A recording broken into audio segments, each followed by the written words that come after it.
Welcome back to Canadian Justice, where we're talking about free speech and why the value of free speech is something that we need to talk to our children about, because this is a value that doesn't pass itself down to future generations. We need to explain why it's important. This is especially important in an era of polarization, of political and cultural polarization, because it's debate and discourse that actually brings us together.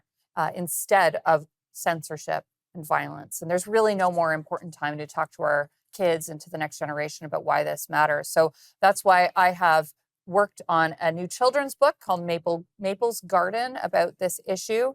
And the artist, Lisa, you have had your own experiences with free speech as an artist and feeling like as an artist, your voice was being silenced, that there were themes or ideas that you couldn't explore as an artist, which frankly is really shocking to me, because if you can't explore something as an artist, where can you? So why don't you tell me about those experiences and what they taught you about this value? So there's an incident in the library several years ago. I had two paintings up.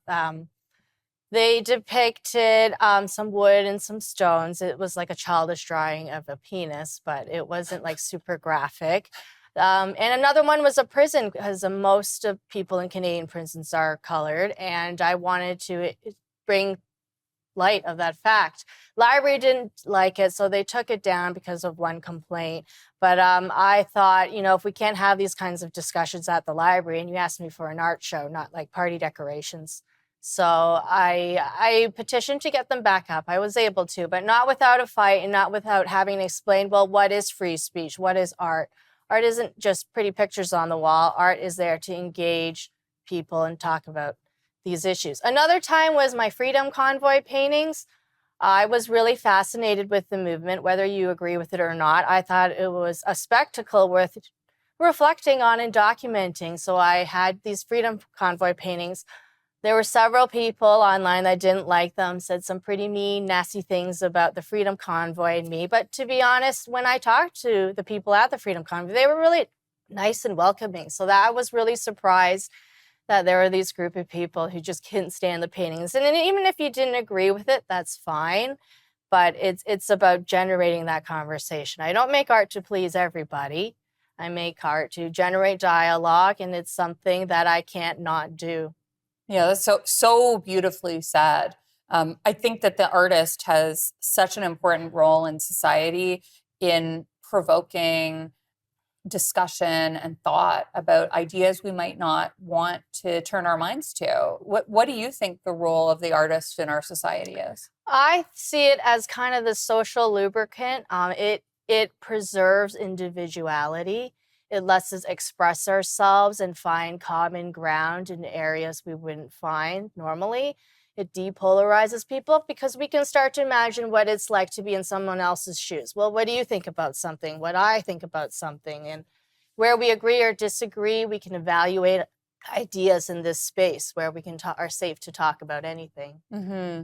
I don't know if I ever told you this story, but when I was working on putting together the proposal for this book, I got quotes from other artists to make sure we had a competitive sort of bid on the book. And one of the artists I reached out to, a Canadian artist, wrote back to me, and it was important that they understood the ideas and the themes of the book. And she wrote back to me that while she mostly agrees with the idea of free speech, which I think is a red flag in itself, she wanted to know if I am anti-vaccine, which I'm not, but I don't know why that would matter. And she wanted to know if I oppose the carbon tax, which also is not an issue that the book is about or that I work on. And also, by the way, which at the time when she asked that, I think half the country opposed. So I was just really surprised that in kind of asking for proposals about art, there was some sort of purity test about my own beliefs from someone in the artistic community. I mean, what's your reaction to that? It doesn't surprise me in a way, and it's super unfortunate. It's like we almost lost what art's really about. I also think it's not fair to categorize people and make assumptions about people that we don't really know. And for her to to really kind of label you as a person, I think is really wrong. Like, nobody likes labels. And yeah, it's hard for people to make separations. Like, you're either this way or that, but you can't be your own individual person. Yeah, and that's sort of agree with some things and disagree with other things. It's like, what free speech is about, dialogue, and like you can't have it if you won't tolerate someone who disagrees It's with like you. you can't. We've got to go to I break know. now, Lisa, Okay, but we'll sorry. be right back.